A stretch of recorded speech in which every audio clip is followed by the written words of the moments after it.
I greet you in Jesus' precious name. It's wonderful to be with you on the program again.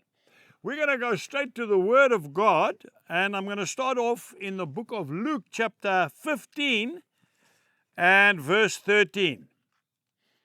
And not many days after, the younger son gathered all together, journeyed to a far country, and there wasted his possessions with prodigal living.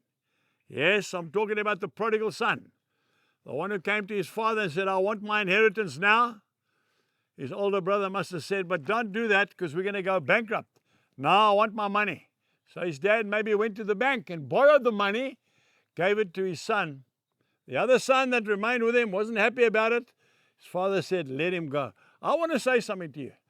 I met with a group of men who are organizing conferences all over this country, in fact, all over the world. Men's conferences, mighty men conferences. And early in that morning, I was praying about what I could tell them. And I don't know why, this doesn't often happen to me. I started weeping. I was weeping so much that I was wetting the table and my notes.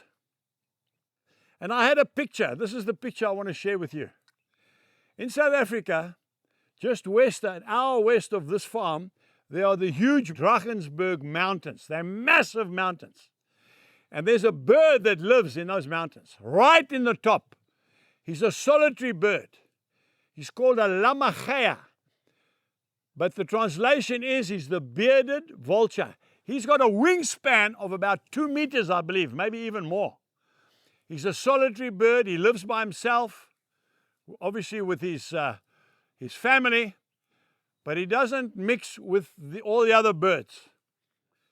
And God gave me the picture of one of these magnificent birds being put in a cage, a small, confined cage.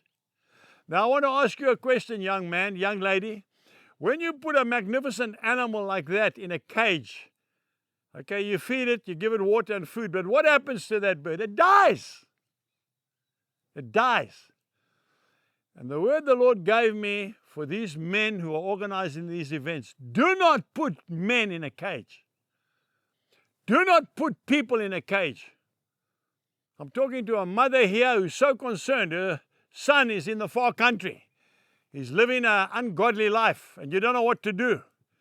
There's only one thing you can do, mother, and that is to pray. God answers prayer.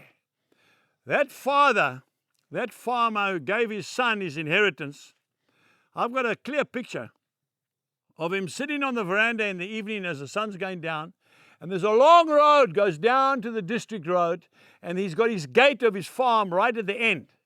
And he's sitting there day and night after night after night, waiting for the prodigal son to come home, because he knew he would come home.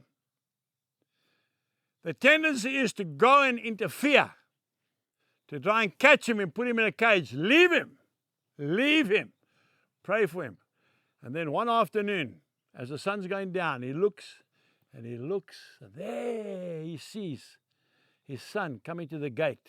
He's bowed over, he's humiliated, he's in rags, he's spent all his money, he's been abused. And he comes up the road, and the father gets out of his chair and he runs to his son, runs to him, and he embraces him. My son was lost, but now he is found. He's come home. That's what you do with that eagle. He will come back to you if you let him go.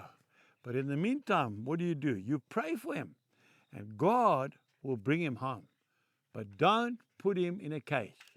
Don't put her in a cage.